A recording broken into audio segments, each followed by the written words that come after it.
All right, hey, good afternoon, everybody. This is Jason Byer filling in for Rich Crothers today. Welcome, everybody, for joining us. Just a reminder this is an unclassed session. Just be mindful of that. With respect to everybody's time, I will turn it over to Owen. The floor is yours. Okay, thanks, Jason. Hello again, everybody.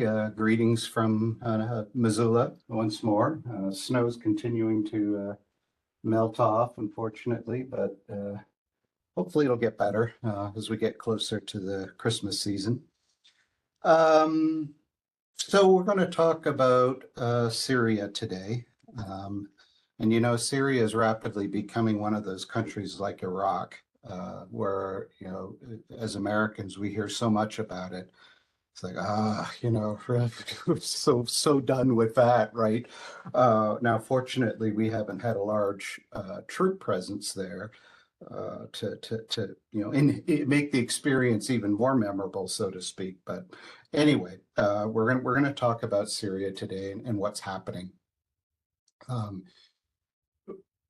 The first thing that comes to mind, of course, is Bashar al-Assad's improbable survival.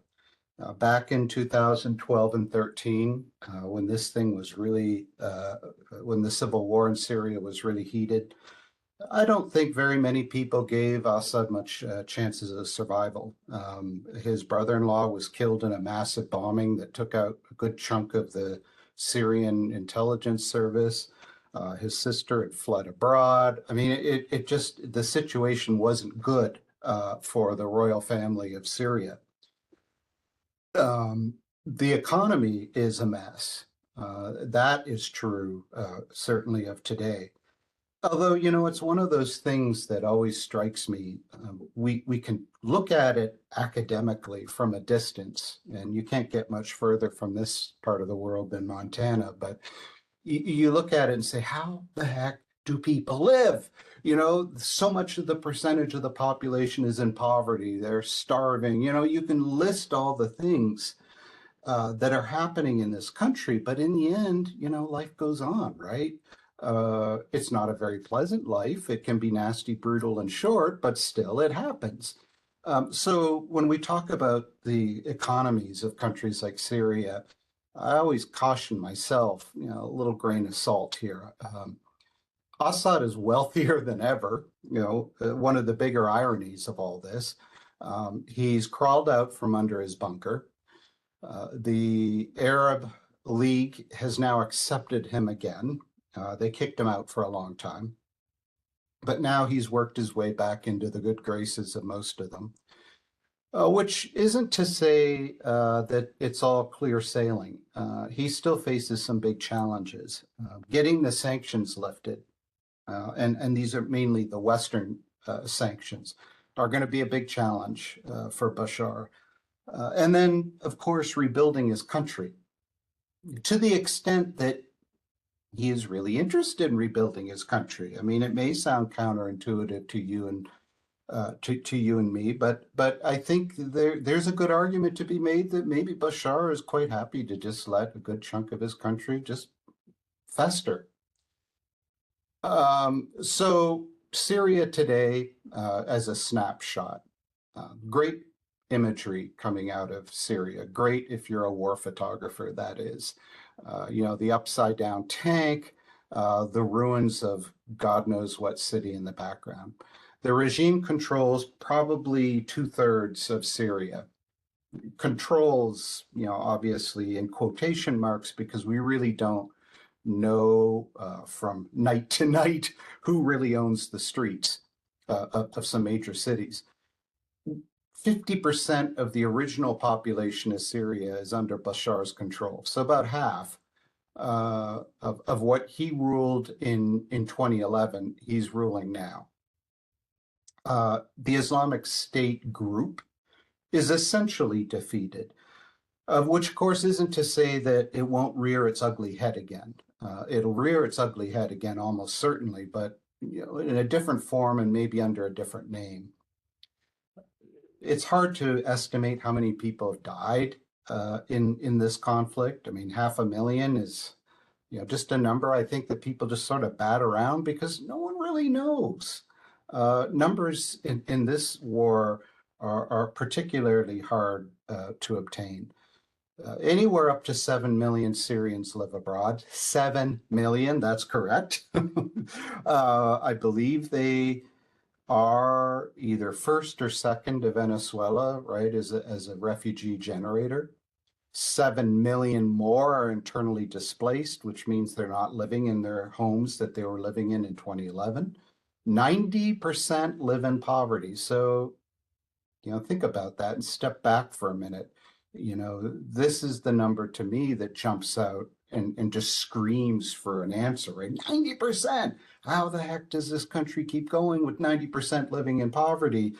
And, it sounds flippant, but as I said, life just manages to go on.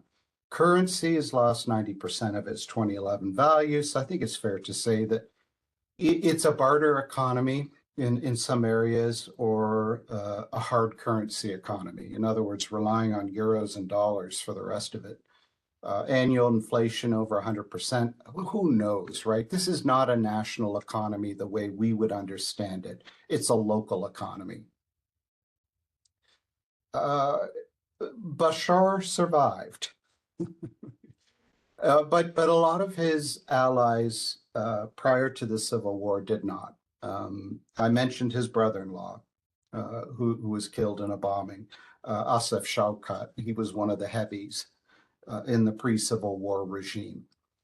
The biggest beneficiaries of this war are arguably Bashar al-Assad and his wife, Maher al-Assad, his brother, and his wife, Asma al-Assad.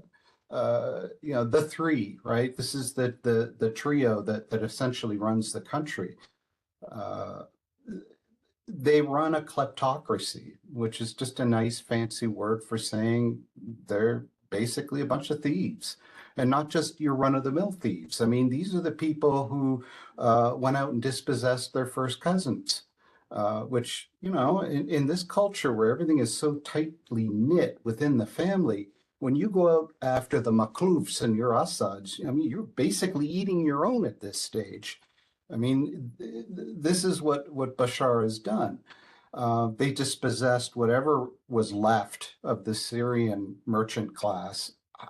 I can't imagine after decades of Baathism, that there really was a capitalist economy in this country. They dispossessed relatives. I mean, what's amazing to me looking at it now is when you see these two and they first came to power, when Bashar replaced his father in office over 20 years ago. I mean, they were like the royal couple. Oh, everybody was kind of dazzled. She was born in London of Syrian parents. She worked in one of the investment banks of the UK. I mean, she is very well spoken in English, but there's some accounts of her that in recent years that she's as much a thug as the rest of them. I mean, there's nothing good about this royal family. We also can describe it not only as a kleptocracy, but we can describe Syria as a Captagon republic. Captagon, for the uninitiated, is an amphetamine. The traffic is worth a lot of money. I mean, there's big money to be made in Captagon. A lot of it is smuggled to the Gulf Arab states. So think Kuwait, Qatar, Saudi Arabia, Emirates, people with the money to spend on this stuff. But also to Europe and Southeast Asia. Just to throw out a statistic, I mean, in 2022, the Saudis seized $100 million worth of pills alone.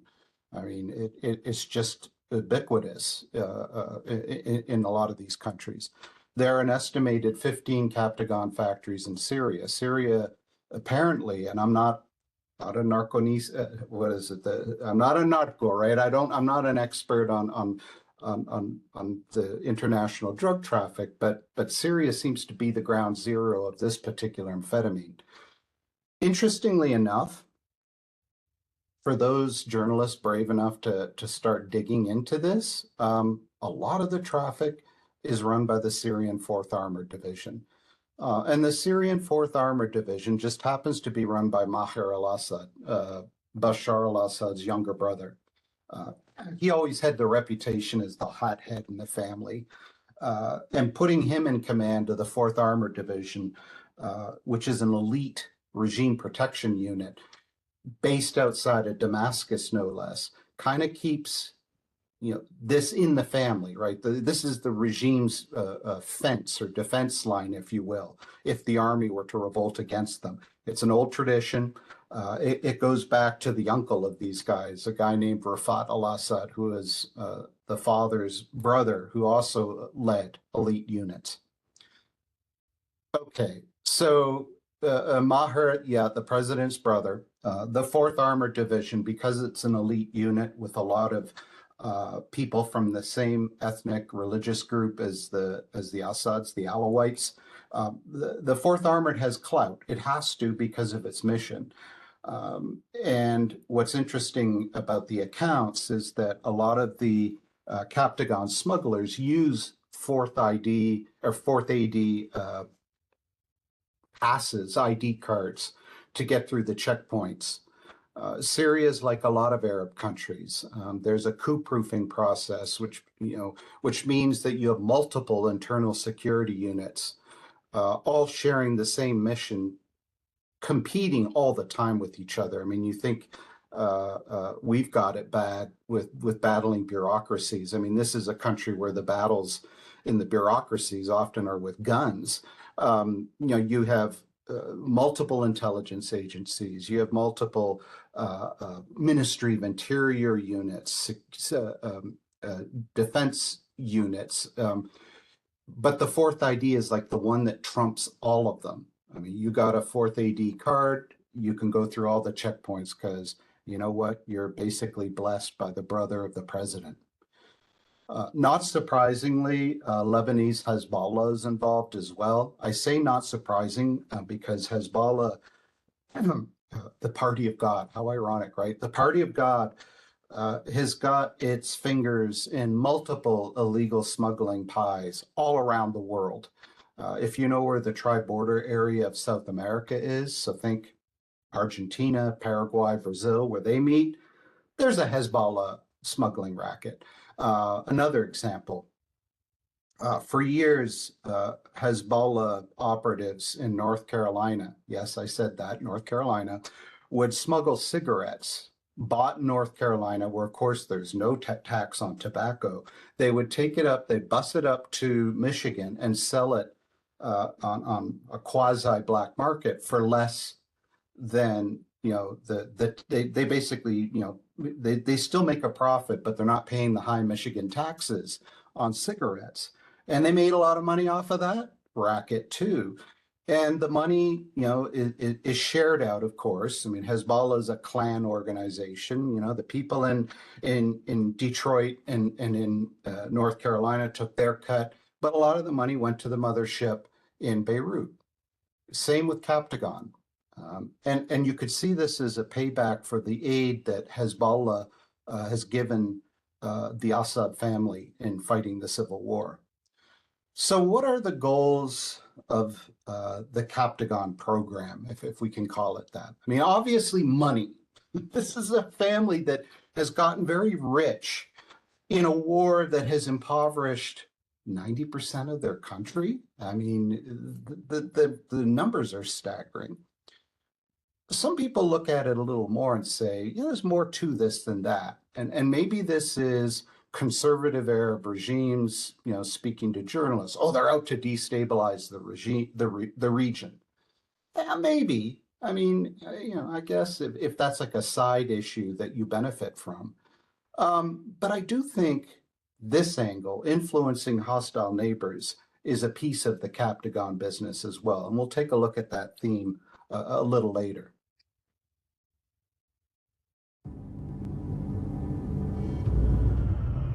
The biggest market for Captagon is Saudi Arabia. Pills costing only $1 elsewhere can be sold here for 20 times as much. In 2022, Saudi authorities seized over 100 million pills, nearly half the total captured in the entire Middle East. with a street value of $2 billion. First, the Captagon has to be smuggled out of Syria and into Jordan. I'm now on Al Jaber International Checkpoint between Jordan and Syria. When I'm standing here, my right foot is in Syria, my left foot is in Jordan. Thousands of vehicles cross this border every day.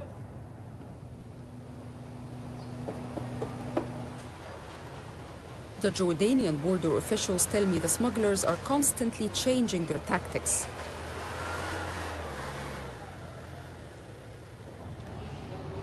They search this lorry for hidden compartments that may contain Captagon. يتبين أن هناك داخل بعض المركبات مخابئ ربما إنجاز التعبير نقول أنها سرية معدة للتهريب خصيصاً مما يستدعي التدقيق أكثر والاستعانة بالوسائل المتاحة. They show me the sort of hiding places they found previously. Captagon pills hidden in wooden paneling. داخل هيكل البراد. هيكل البراد.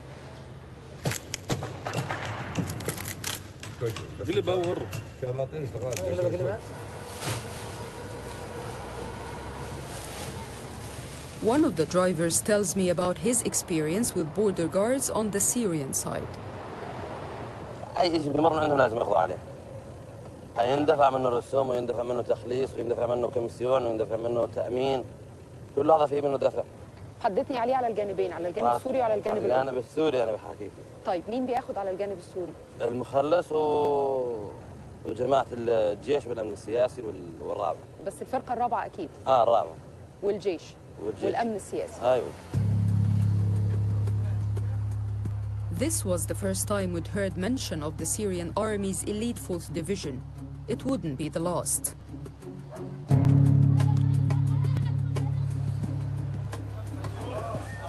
Much of the Captagon entering Jordan is headed elsewhere, but local demand is also growing. I persuade a dealer here to speak to me. He's been selling Captagon on the street. بعد 2018 صارت تزيد سنتين، يعني زيادة مو طبيعية، حيث كثرة مو طبيعية، يعني كيف تدخيله وكيف خروجه لا نعلم. ممكن حضرتك تحكي لنا عن من وين كانت تيجي البضاعة؟ البضاعة تيجي من سوريا. هل تعتقد انه كان في لربما مثلا جهات معينة داخل سوريا بتشجع على هذا النشاط؟ يحكوا انه ماهر الاسد اخوه لبشار الاسد هو قائد الفرقة الرابعة، هو المسؤول عن الترويج للكابتاغون بداخل سوريا كامل، ولكن يعني الشباب بالنسبة لعامة الناس دمار شامل. حضرتك تقول لي انه الزياده جت متعمده من داخل سوريا، زي ما سمعت متعمده من داخل سوريا وكانها حرب مثلا على الشباب. بالضبط. Since 2011, Syria has been torn apart by a bitter civil war.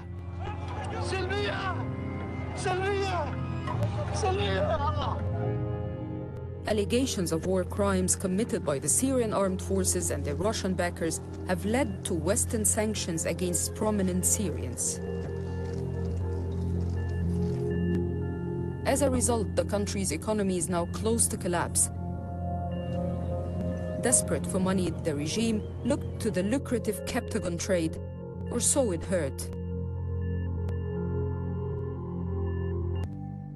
This might explain. So that gives you a sense of one income source that is benefiting the Assad regime. I'm sure there are others. There must be all kinds of protection schemes in a country like this one, where the rule of law, I mean, for all intents and purposes, is practically non-existent. Okay, so let's look at the Syrian refugee issue.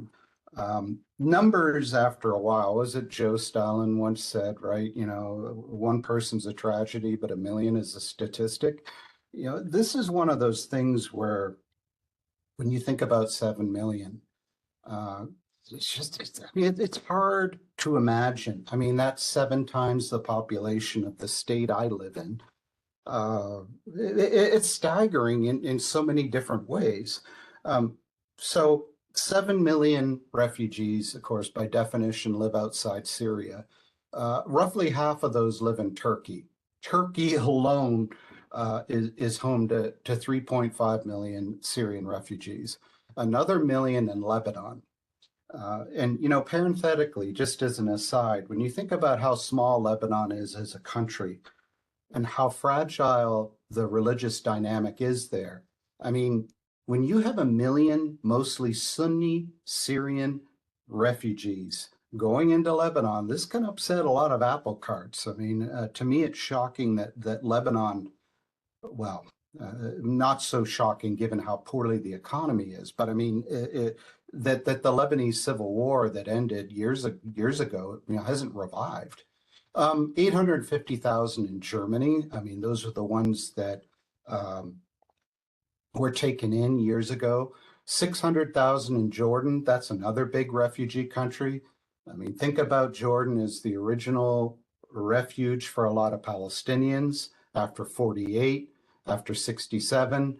And then think about Jordan as the refuge for a lot of Iraqis fleeing Saddam Hussein, fleeing the war after 2003. Then think about Jordan as the haven for 600,000 Syrians. I mean, to me, it's just all of these countries manage, and it's a minor miracle in some cases that they do. 250,000 in Iraq. And the problem is that in a lot of these countries, the refugees aren't as popular. Refugees are rarely popular, frankly, in countries. I mean, after a while, there's a sense of, well, they're still here, you know, and that war never seems to end over there. So think of Turkey and Lebanon in particular. I mean, at least in Lebanon, they share a language and even a dialect. In Turkey, you know, there's so much lack of comprehension because of linguistic differences. Another 7 million Syrians are internally displaced.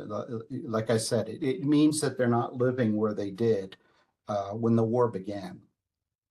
So Assad uses refugees as a weapon. I mean, this is another tool for his survival. Captagon, one, but the refugees is another tool. He knows that the Turks want these people to go home. He knows that the Lebanese would love it if they would pick up stakes and return home. Same with Jordan. So he uses them as leverage. You know, with the Turks, the Syrian condition is get your soldiers out of Syria, northern Syria, and we'll take a few. You know, it's always indeterminate how many the Syrian government will accept. And of course, the other question is how many of these people really want to return to Syria? And of course, he knows the refugees despise him. They loathe him, all right? Let's be under no illusions here when Assad goes to an Arab League conference and he's all smiles and shaking hands with Arab leaders. His own people, 9 out of 10, despise and loathe him in a way that maybe it's hard for us to comprehend here because they attribute rightly a lot of their misery to him.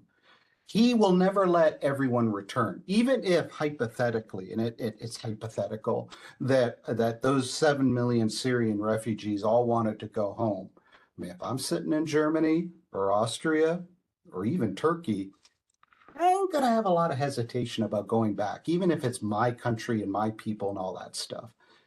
For his part, Assad's not letting everyone back. And those he does allow back, presumably there's going to be payoffs. You know, nothing comes free in this situation. They're going to get new homes, which means that, you know, he's going to lump undesirables, i.e. Sunni Arabs, in one area where they can be easily monitored and easily controlled. They ain't going back to Hamar homes. And if they do, they're going to be watched. Because the last thing this regime wants is a rebirth of the civil war. Economic considerations are also a factor. I mean, the Syrian economy, I mean, all but tanked. I can't think of a better word for it. It hasn't helped either that neighboring Lebanon, the economy is a shambles there as well. A lot of Syrians put their money in Lebanon in the hopes that it would be safe there, and it hasn't been safe there.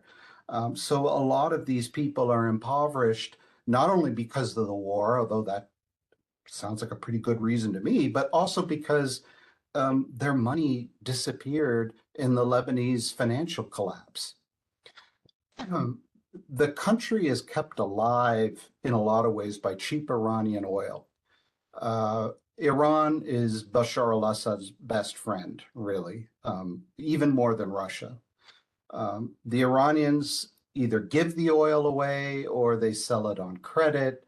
But in any case, you know, this has been the thing that has kept Syria sputtering along. Because remember, the Syrian oil fields, it's not a major oil producer, but I mean, to the extent that Syria makes any oil is actually under our control through our Kurdish allies in eastern Syria.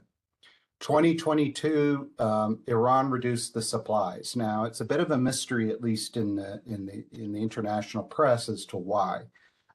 Maybe the Iranians were feeling the pinch of sanctions on their own economy. You know, Iran can't indefinitely support Syria, Iraq, and Hezbollah with freebies, right? But Syria has been badly affected by the Iranian cuts. I mean, 22-hour blackouts. Well, gee, you know, you might as well go for 24 at this point. I mean, even in major parts of Damascus, where throughout the war, relatively speaking, unless you were a Palestinian refugee, you were relatively safe. And the war, you know, it affected everybody, but in different ways. And Damascus, of course, was ground zero for the regime. Agricultural productivity fell as a result. The government had to cut fuel subsidies. I mean, this is one way that multiple governments in the Middle East hang on, right? Whether it's al-Sisi in Egypt, although he can't do it anymore, in Saudi Arabia, where you know, gasoline is cheaper than water. But in Syria, they had to cut. And the subsidies are one way for us to understand how a 90% impoverished population keeps on. You know, when the government makes it easier for you to buy fuel for your car or flour for your bread, you know, that can go a long way towards alleviating a situation. But think about this as a bunch of things coming together.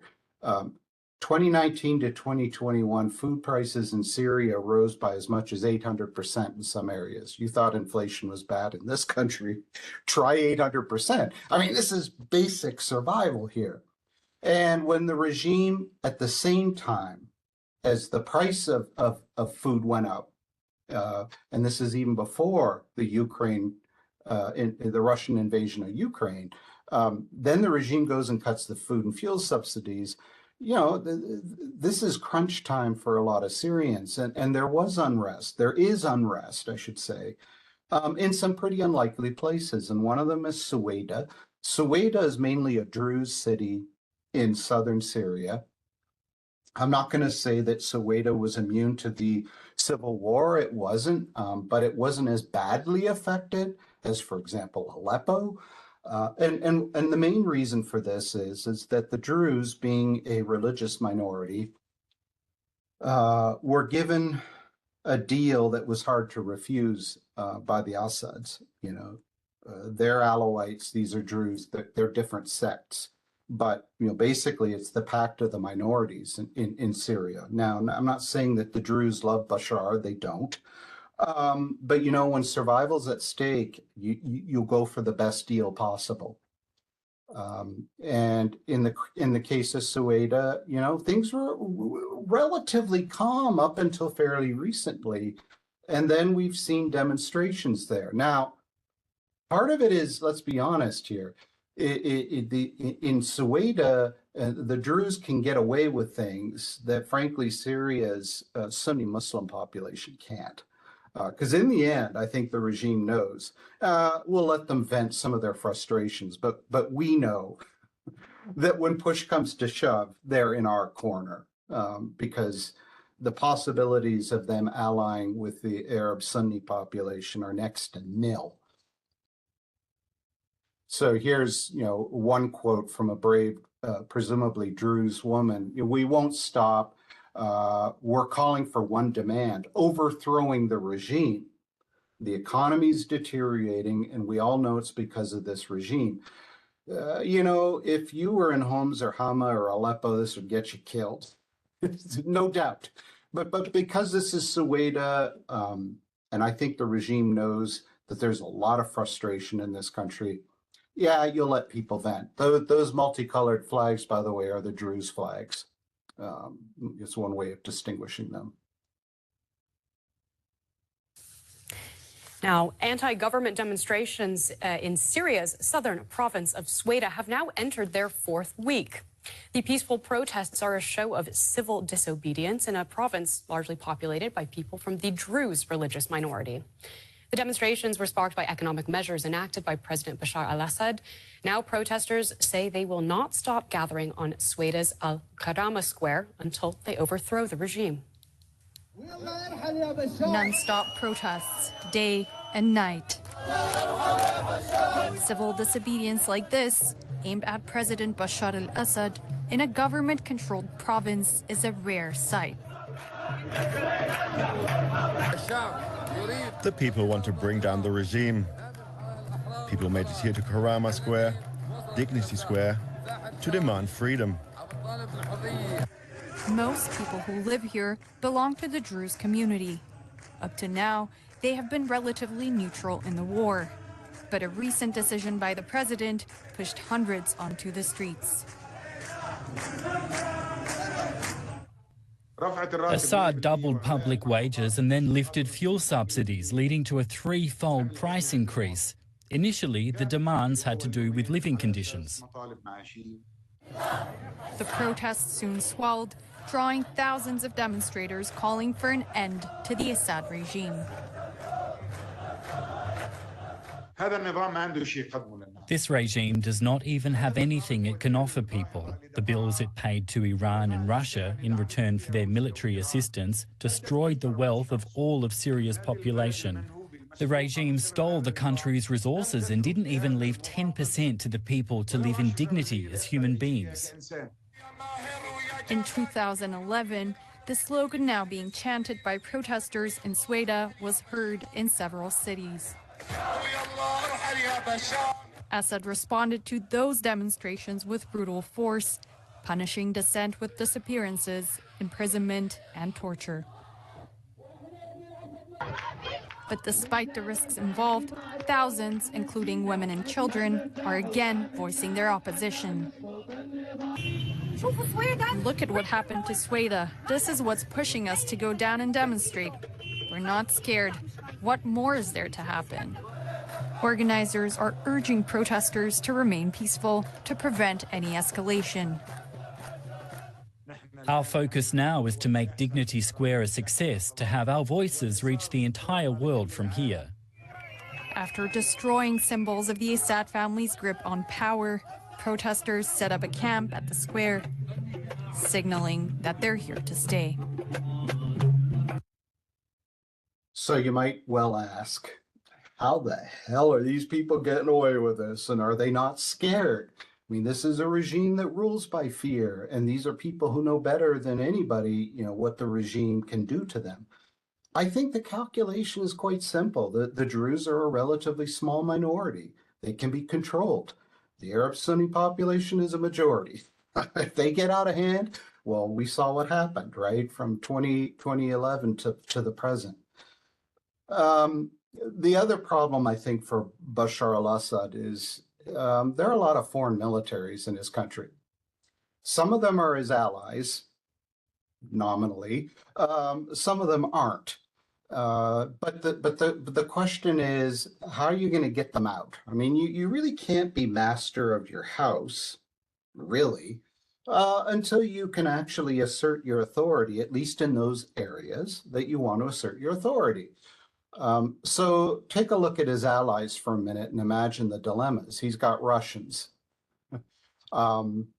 I won't say any more than that. He's got Russians parked on his soil. He's got Iranians parked on his soil. He's got Shiite militias from Iraq, from even Afghanistan, Yemen.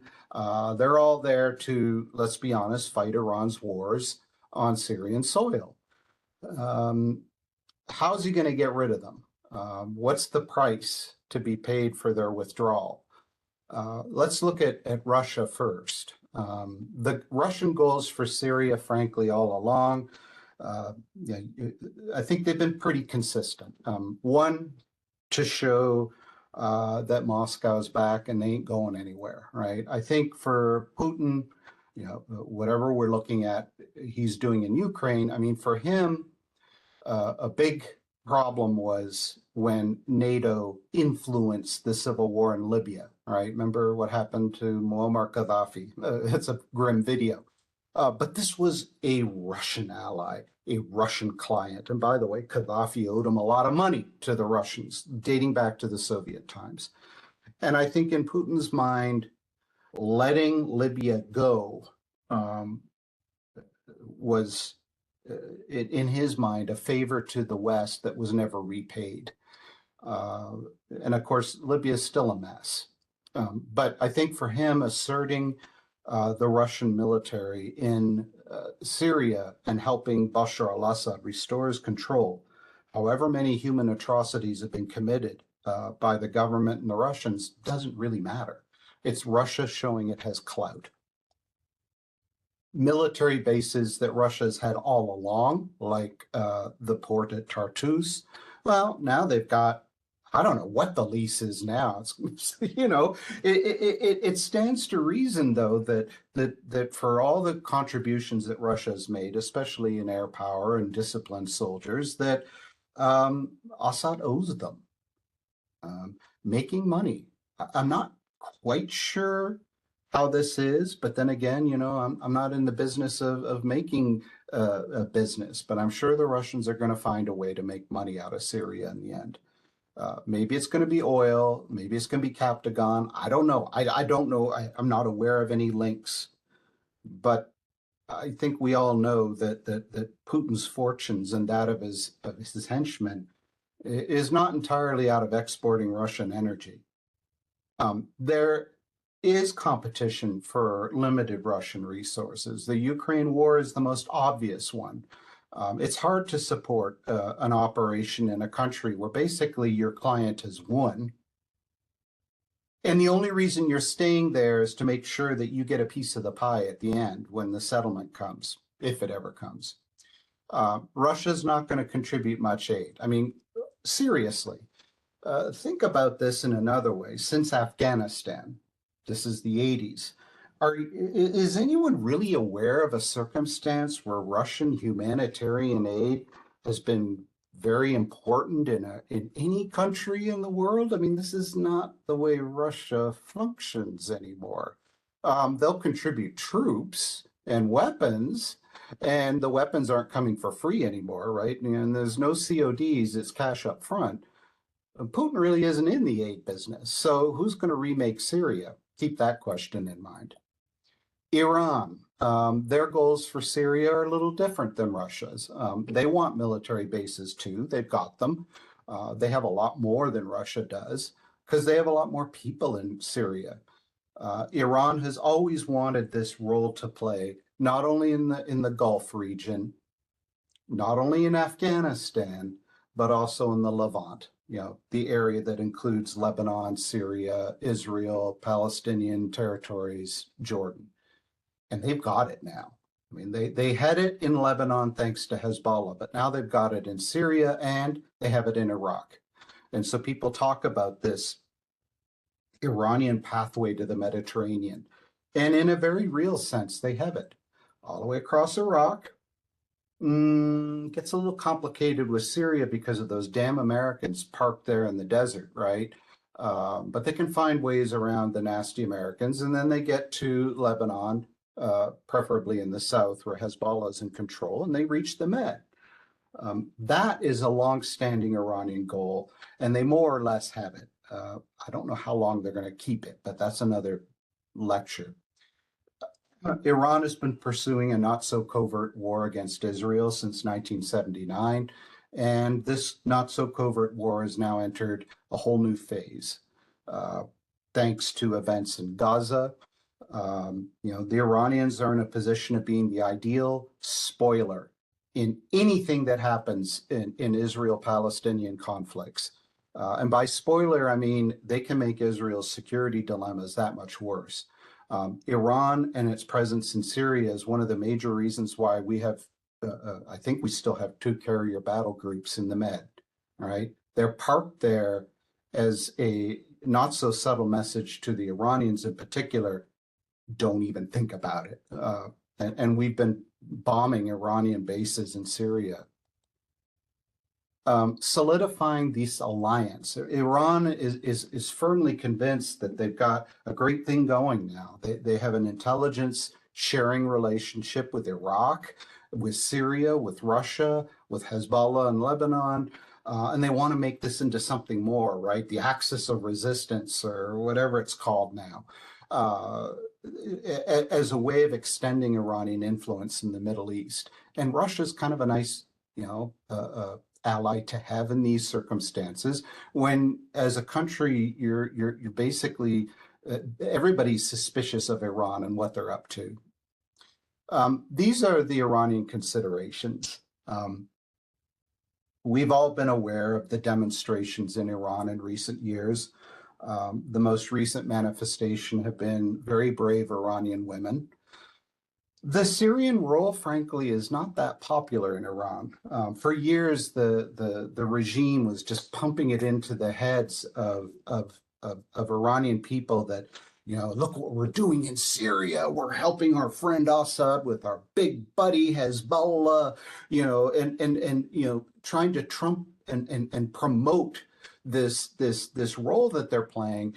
And it's actually had a different effect. A lot of Iranians who are feeling the pinch of sanctions and a corrupt regime are saying, well, what are you talking about? We're not happy and proud that young men are going off to be martyred, i.e. die in Syria, and that we're spending all this money in Syria. Why aren't we spending the money here at home? We need it here. So actually the Syrian war, it's unpopular in some quarters. International sanctions. I mean, Iran has been sanctioned by us. I mean, I'm always amazed when we seem to discover, we, America, new ways of sanctioning Iran. It's like, gee, why didn't we do this 30 years ago, 20 years ago, 10 years ago? And then there's always this risk of a larger war, which, thanks to 2 American carrier battle groups, it hasn't gone away, but maybe outside intervention in this case has been quite wise on our part, because again, it's reassuring the Israelis, but I mean, more importantly, it's telling the Iranians stay out. Shiite militias in Syria, all paid for by Iran. Must be nice, you have these allies on the ground. Some of them speak your language, like the Iraqis, Hezbollah. I don't know how much Yemeni dialect is understood, but anyway, most armed, trained by Iran, some by Hezbollah, lots of Iraqi groups here. I mean, think of the alphabet soup of Iraqi Shiite groups, and they all seem to be here. I mean, if you are an Iraqi Shiite militia member, you get paid a bonus by the Iranians to fight here. So yeah, it's good money. Even a few Afghan ones, just to make it even more confusing. They are Iranian proxies. Let's be under no illusions here. They're part of Iran's war against the West in the region, but I think more importantly, they're part of Iran's larger game, which is to surround Israel and constrict Israel. I don't think we should be under, any illusions about what Iran's goals are vis-a-vis Israel. If they've got big posters on their Shahab 3 missiles saying, let's remove Israel from the map, I think that's sincere on their part. That's what their goal is. During the peak civil war years in Syria, so 2013, 2016, I mean, Bashar al-Assad was pretty much isolated.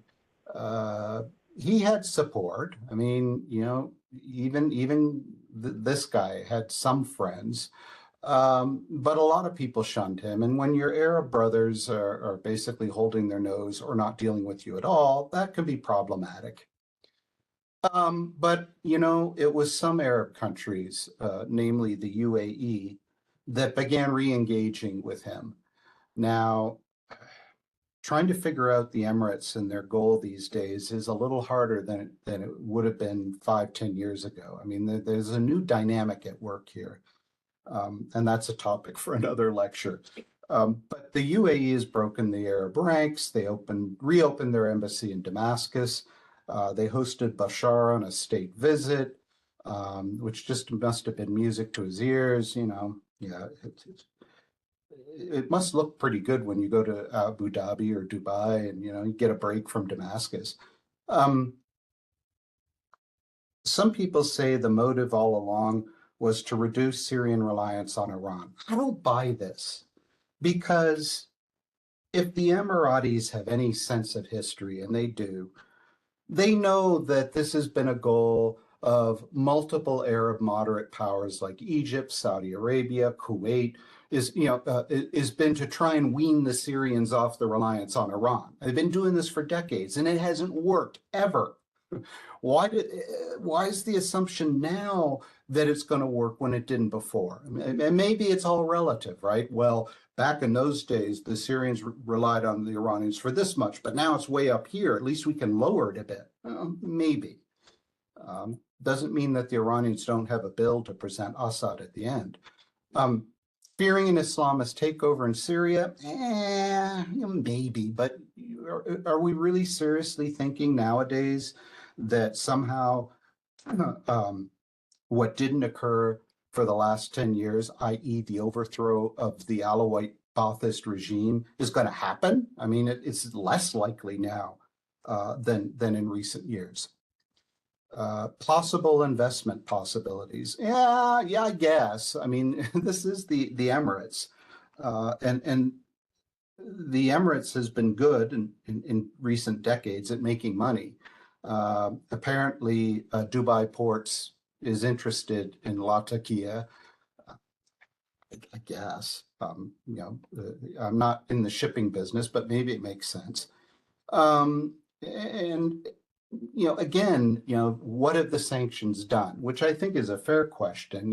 Have they really restrained Bashar al-Assad's behavior, dropping barrel bombs on his people? Not really. Well, except what else are you going to do? So last May, Syria readmitted to the Arab League.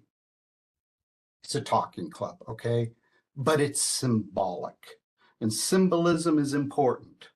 What did it cost Bashar? Absolutely nothing. He made no political concessions. Oh, I'll ease up on the barrel bombs, right? No, he didn't do any of that. No admission of war crimes, using nerve agent against his own civilian population. No movement on the refugees. Sorry, Turkey. Sorry, Jordan. Sorry, Lebanon. And this has been a big step in ending his isolation. There are rumors, and we'll leave it at that because I can neither confirm nor deny that Assad would reduce Captagon. Oh, we're back to Captagon again. Here, it's nice to hold this over the head of the Gulfies and say, yeah, you got a big, good drug problem. We'd be really happy to do something about it for you.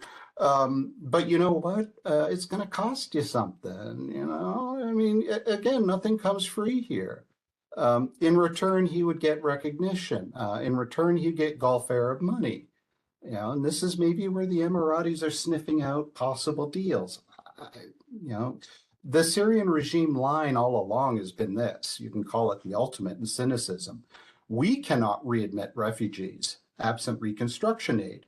How can they possibly come back and live in these ruins, right? Which the Russians and the Syrian Air Force have been responsible for. And the rebels too, but I mean, it is kind of an interesting argument to make. So Syria being welcomed back isn't really significant because of what the Arab League does, but it's a sign of Assad's diplomatic rehabilitation in the region. After years of being an outcast, he's back in the room. Now, something else to keep in mind when we're talking about Syria is that 12 years of war have left the country divided. Although Assad controls most of the country with the help of his allies, Iran and Russia. The war has reached a kind of stalemate with zero sign of any political solution. And that helps to explain the Arab League's decision to readmit Syria. Mainly driven by the consensus that is in the region that Assad is not going anywhere. They understood that the Arab League and Arab partners need Assad back in the Arab League more than Assad really needs that. Now that's all the diplomatic stuff. And for millions of Syrians who suffered so much from the war, it's been hard to watch. It was very sad. It was very painful. It felt like a betrayal. On the 2nd of July 2013, my father was kidnapped by the intelligence of the Assad regime from our family house in Damascus. My dad was a well-known critic of the regime.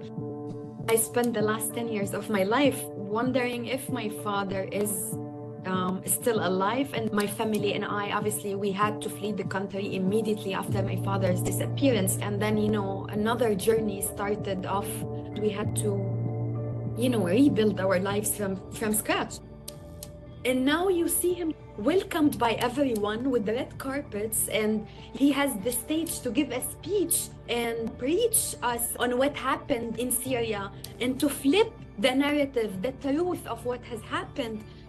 It's very, very, very painful. Now you're normalizing the war criminal who is actually responsible for everything this country has witnessed. Okay, so how do we explain what's driving all of this?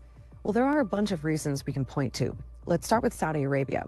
Right now, it's super focused on developing its own economy, and it seems to be pushing for more political stability in the neighborhood as a way of supporting that goal. This is all part and parcel of this de-risking strategy by Saudi Arabia to create a political environment in the region that will not interfere or will impede in any way their ambitious economic project. So, for example, we're also seeing the Saudis trying to get a peace deal in Yemen, and they've recently been patching things up with Iran, their long-standing rival.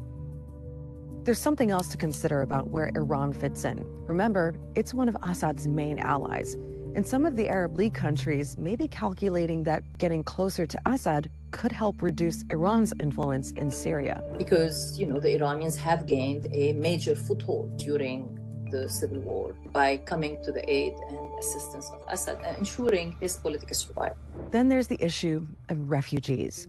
Arab League countries like Lebanon, Jordan, and Iraq have taken in huge numbers of Syrians, and it's been a heavy burden.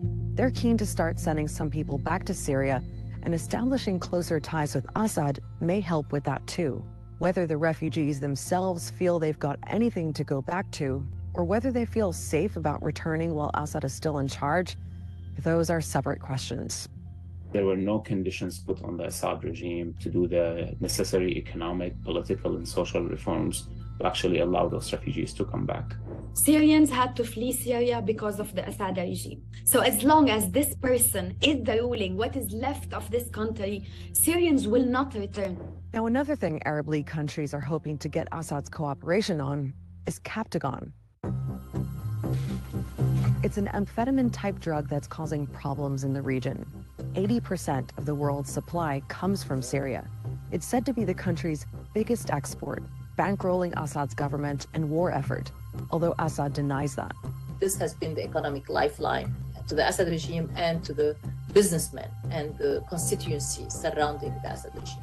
In the Middle East and Mediterranean, the Captagon trade was worth almost $6 billion in 2021. So, nice little wrap up. Remember, this is Al Jazeera. Al Jazeera is a Qatar government-owned broadcasting network. Qatar has been, of all the Arab countries, the least amenable, let's say, to Assad's love me approach, because Qatar has been most closely linked with a lot of his enemies. So what about Turkey? We're wrapping it up. the Turks militarily occupy pieces of northern Syria, about 5% of the territory, but about a quarter of the pre-war population. The reason for this is internally displaced people who don't want to go into Syrian government-controlled areas for obvious reasons. The Turks have this idea that they batted about from time to time of creating a safe haven for refugees, right? This is safe. We want you to go home. Why don't you go home, right? And we'll protect you from Assad's minions. And a lot of refugees are hesitant. It's a way of supporting Syrian rebels because you have bases in Syria to do it. Of course, the overarching objective on the part of the Turks is disrupting Syrian Kurds and their attempts at autonomy. Because again, it's the old Kurdish phobia of all of these countries that if you allow one region to spin away and egads, even achieve independence, it's going to create problems for all the other Kurdish populations in the region. It's a way of exerting leverage over Assad. There's no love lost here. Even before Recep Tayyip Erdogan, even before Bashar al-Assad were the leaders of their countries, these were two opposed states for multiple reasons. And finally, let's face it, it's a seat at the settlement table. It's nice to have the seat. As long as you hold a military position in that country with military force, you've got playing cards. You might even have an ace or two. And that could be very significant. I don't know what the settlement will look like. I don't know when it'll take place. I don't know who will actually be seated there, but I think the Turks want to make sure that they have one of those chairs. Summer 2022, we've seen some flexibility on the part of Ankara. They want those refugees to go home, right? And for Erdogan, there was domestic concerns as well, like upcoming elections, which he ultimately won. For reasons of his own, Bashar has not been eager to play with the Turks. And partly is he doesn't want to give away anything, right? He doesn't want those 3.5 million refugees sitting in Turkey because they can create problems for him if they're ever allowed home. And of course, for Syria, these are their qualifications, right? Ankara must stop aiding terrorism, which is, anyone opposed to the Assad regime is a terrorist. And the Syrians, like the Qataris, who are, by the way, close friends, back some of the same groups against Assad. So the outlook is it's tempting to think the worst is behind him, the civil war, losing control of most of his country, seeing some family members die, threats by the jihadists to annihilate all the Alawites of the country, which would include the entire ruling family. But he still has some pretty significant obstacles. No one knows how Syria will be rebuilt and who's going to pay the bills. $400 billion is an estimate. I don't know how far it's going to go, right? We can talk about the $1 trillion we spent on Afghanistan. And, 20 years after we first got involved in that country, it's kind of hard to figure out where all the money went. I mean, other than the military presence we had there. Not getting sucked into Hamas-Iran wars. I mean, this is a major concern for Syria. It's all fine and good to pound your chest about Hamas, which, by the way, Hamas took the side of the rebels in 2011, 2012. They didn't take Damascus' side, and don't think that Assad has ever forgotten that. Here's where sometimes the alliances don't link up so well. But the last thing you want is the Israelis to come barreling down on you, bombing the living blazes out of you, which could very well be caused by the fact that Iran is sitting on your territory and instigating. He's got to pay off his rescuers. And I don't know what that shape that's going to take in the future. And then in the end, I like ending this way. This is a staged picture, I'm sure.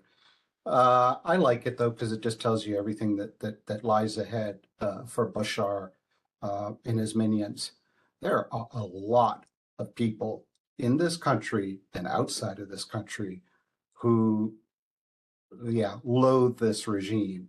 And if he shows his face in any of these places, there could be some major problems. I mean, it's safer for him to show up in Cairo or Abu Dhabi than it is to show up in Aleppo. So on that note, ended right on time. Go to the chat room and take a look at what we have in terms of comments, questions, answers. And by the way, they're all welcome as I go through. Jordan's having to deal with the effects of Syria's Captagon industry on its people. The country's struggling to build rehab clinics and treating the surge of Captagon addicts. Poor Jordan. I don't know how else to sum it up. Jordan is in the middle of so many problems, so many difficult regional situations. They can't afford to be overly critical of Israel, but by the same token, they cannot not criticize Israel for what's happening in Gaza. Jordan has to play a very careful game with Assad now that it looks like he's going to survive on the throne. They're harboring anywhere up to 1 million of Assad's people in their own country. Jordan is small, doesn't have a lot of resources, relies heavily on the U.S. for aid. It is the ultimate survival game, Middle East style. I'll give that credit to the Jordanians. And this is just another bill to pay Captagon addicts, as if you don't have enough problems. You've got a lot of disgruntled, pissed off Palestinians who are looking at what's happening in West Bank and especially Gaza. You've got a lot of upset Iraqis. You've got even more upset Syrians. And you got to control this situation. Okay. In northern Syria, Rojava, that's what the Kurds call the liberated zone, where Turkey has been returning Syrian Arab refugees. Kurds are talking about how Turkey and Iran are turning northern Syria into what has happened to Iraqi Kurdistan. By that, I mean the two forces are further dividing Kurdish lands and turning it into status quo power-locked province where nothing can ever get done by any Kurdish powers or government. Yeah, I mean, there was a time in the early Ba'ath regime of Syria that they tried to create something called the Arab Belt, which was an attempt to resettle Kurds in Syria and move in more Arabs. And of course, we saw this under Saddam with Kirkuk in Iraq, right? A very, very valuable region for oil. And it was another Arabization experiment. So the Kurds are neuralgic to any sign that any power is trying to move Arabs into their regions. It'll come at their expense. And, if there's anything that Turkey and Iran can agree on, it's Kurds. This is the Middle East. In the end, this is where you have governments that are very, very different policies, a lot of bad history, but they can agree that the minority A, B, or C is the big threat that they can agree on suppressing. It led to the exodus of young Kurds, will greatly affect future population and demographics. I can imagine, for being a Kurd in any of these countries is difficult. The only exception, and it's a partial one, is Iraq. And even there, the situation for Kurds, partly because of their own amazing ability to shoot their own foot off, things aren't as good in the liberated Kurdish areas of Iraq. Liberated, maybe that's the wrong word. I'm dating myself. But, the autonomous region. The problem for the Kurds in all of these countries is they don't have their own country. They're scattered among 4 different countries. All of the 4 states involved all have the same interest in keeping Kurds down. And some of them are very, very sophisticated at playing one Kurdish faction against another. They know how to deal with this issue. And if more Kurds flee or get out of the country, you're right, it's going to affect the ultimate demographic balance. What was the population of Syria before the civil war? Yeah, it's 20 to 22 million were the estimates that I saw, which may be lowballing it a little bit. It really is hard to get good demographics. I wanted to find somewhere in the unclassed sources that I was using, what the population of Syria is right now, this point in time, without the refugees. And I find that most, all the sources that I looked at refuse to not count the refugees as part of Syria. But, and I get the political distinction, right? Just because they're living in Turkey doesn't mean they aren't Syrian citizens. Okay, fine. But what is the population of Syria within those borders, however artificially they were drawn, today? And I guess you can do a little bit of a simple arithmetic, right? But it's kind of inaccurate because how many were born, how many have died, what is the exact number of people died in the war? If 7 million are gone, 7 million displaced. I mean, we can start doing it in our head, but I don't know how terribly accurate it is, which is why I avoided it. I couldn't even get a baseline number, to be honest with you, that was consistent. I think you said Bashar took over after his father. Who would be the next leader after Bashar? He's got his son, Hafez. His son isn't nearly the age yet, but Hafez is the name of the father. This is a royal family republic. Ironic, isn't it? They all seem to go that way. Before Mubarak was ousted in Egypt, Gamal was being cultivated as his heir. If this regime is to last, the line of succession will go through this poor kid named Hafez al-Assad, named after the grandfather. I have no idea if that'll ever happen or take place. But then again, a lot of people thought that Bashar al-Assad wouldn't last on the throne. This was before the civil war happened, that he didn't have the stamina, the guts, the courage, the diplomatic strategies and wiliness of his father. And yet he has survived something far worse than anything his father confronted during his long period on the throne. I mean, Bashar al-Assad is a survivor. And apparently, somewhere in the dorky tall kid that his father never thought should be the president, he in a tough Syrian sort of way, and with a lot of foreign help, has managed to stay on top of the game. What religion are the Alawites? This is a good topic for another lecture. The Alawites are like the washed up remnants of a pre-Islamic tradition that existed in the Levant, were partly conquered by the Byzantines, then definitely conquered by the spread of Islam, then by the Ottoman Turks coming from the north, and they struggled and survived by clinging to the mountaintops. I mean, this is literally where geography shapes a strong sense of us versus them. They have suffered repeated bouts of repression. The Ottoman Turks were not terribly nice to the Alawites. The French, when they owned Syria, ironically were, but maybe not so ironic, because the French faced the same problem that Bashar al-Assad faces today. How do you rule a country with the Sunni Muslim majority who want liberation and independence from you? And so the French cultivated the Alawites, right? It's why people like Hafez al-Assad, Bashar's father, became an Air Force officer. It's why the French created an Alawite militia to police the other areas. It's why the Alawites are despised by so many other Syrians. The religion itself is esoteric. That's a polite way of saying There's a lot of BS about it out there that has been spread by hostile audiences.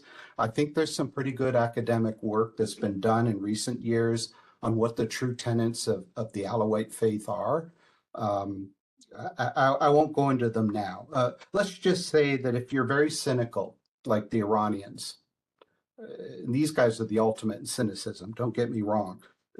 They'll look at the Alawites, and now that they've been best buds, by the way, since the early 80s, and the Iranian supreme leader, as well as the Hezbollah general secretary, say they're basically Muslims. And I can guarantee you that in the eyes of Syria's Arab Sunni majority, they sure as hell aren't. And that makes a big difference. The Alawites, during the height of the Syrian civil war, I think faced the very, very real possibility of extinction. All they had to do was look at what was happening to the Yazidis in Iraq, the murder of the men, the rape and enslavement of the women, and say, that's going to happen to us. And believe me, that is a big motivating factor in fighting for your own survival. That's a big motivating factor. So religion is important here. Do they have their own language? No. They speak Arabic. In fact, for good reason, right? The Alawites were always the ones who were screaming Arab slogans, Arab nationalist slogans the most, them and the Druze, for the same reason. You know, they want to highlight the things that bind them with other Syrians, like language and culture, downplay the things that separate them from other Syrians, like religion.